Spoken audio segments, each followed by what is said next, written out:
आज घोसी लोकसभा चुनाव के नामांकन के क्रम में घोसी नवनिर्माण मंच से बद्रीनाथ ने नामांकन किया। बद्रीनाथ ने नामांकन करने के बाद मीडिया के साथ बातचीत में कहा है कि घोसी की जनता को सभी राजनीतिक पार्टियों ने छला है।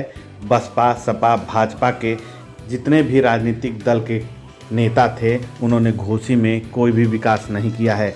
आज 24 घंटे बिजली यहाँ के लोगों को नहीं मिलती है, कोई यूनिवर्सिटी नहीं है, युवाओं को रोजगार नहीं है।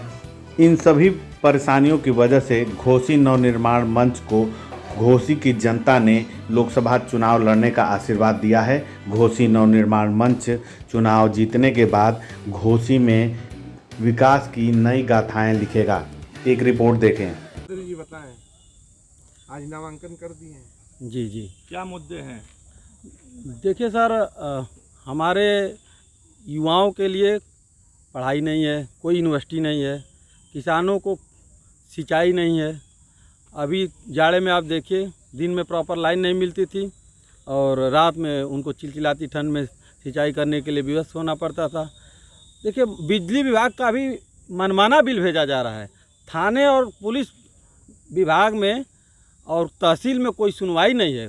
हमारा इलाका लावारिस है, नेतृत्व विहीन है, कोई पैरवी करने वाला नहीं है। हमारे नेता जो आते हैं, चुनाव में आते हैं, ढोल मजीरा बजाते हैं। 5 साल वाले ये मेढक लोग जो हैं, जनता का सरोकार नहीं रखते। चुनाव की घोषणा हुई तुरंत आ जाते टिकट लेकर। ये लोगों को यहाँ से जनता आपकी अपने वोट के चोट से बाहर भगाएगी, घोसी के पार करेगी। इस वजह से जनता ने हमें आदेश दिया है कि हम इस चुनाव में आएँ और इन लोगों को भगाया जाए, क्योंकि जनता के पास कोई विकल्प नहीं था। अच्छा, 3 निकम्मे लोग आ गए तो भैया उसमें से चलो भाई कौनों को दे देते हैं। और यह है कि लोगों के दिमाग में एक बात भर दी गई है, जाति धर्म का अफीम पिलाया गया है। राजनीतिक दलों ने अपना ऐसा एजेंडा बनाया है जिसमें जाति और धर्म को विशेष महत्व दिया गया है। ये जाति ये धर्म मेरा, वो जाति वो धर्म मेरा।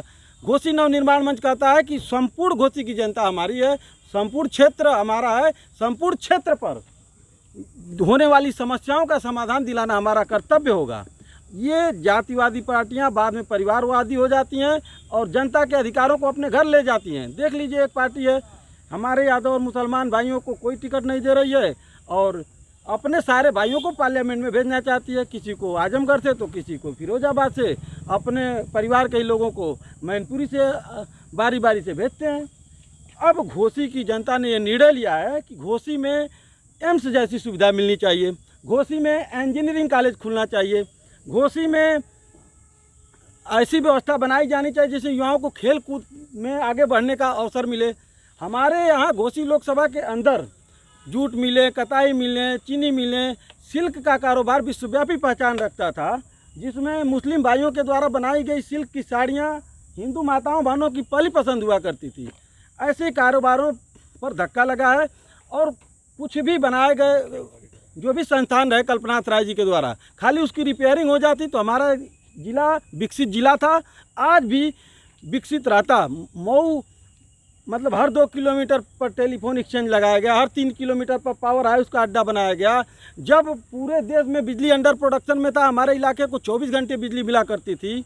आज वही इलाका सरकार और सरकारी महकमों तथा पार्टियों की अनदेखी की वजह से यहाँ पर बदहाली का शिकार हो चुका है। इस बदहाली से सामने कितना टिक पाएंगे सर? जनता के वोट से ये पार्टियाँ और पार्टियों का गठबंधन हमारे ऊपर राज करता है। अब जनता इन पार्टियों से वोट वापसी अभियान चलाने जा रही है। सारे पार्टियों का वोट घोसी नवनिर्माण मंच में आके गिरेगा। जब भी घोसी को आफत आई है, घोसी नवनिर्माण मंच आगे बढ़कर जनता के लिए काम किया है। हेल्थ कैंप लगाने की बात हो, प्लांटेशन प्रोग्राम की बात हो, जब भी गौड़ समाज का मुद्दा उठा हम लोगों ने उठाया, मछुआरा समाज का मुद्दा हमने उठाया। सारा काम विपक्ष का जो होना चाहिए था वो काम घोसी नवनिर्माण मंच ने किया है। तो घोसी नवनिर्माण मंच को जनता समर्थन दे रही है। जनता के आदेश पर घोसी नवनिर्माण मंच चुनाव मैदान में है और इस बार जनता का प्रतिनिधि पार्लियामेंट चुनकर जाएगा। कल्पनाथ राय के विकास पर कितना आगे बढ़ाएंगे आप?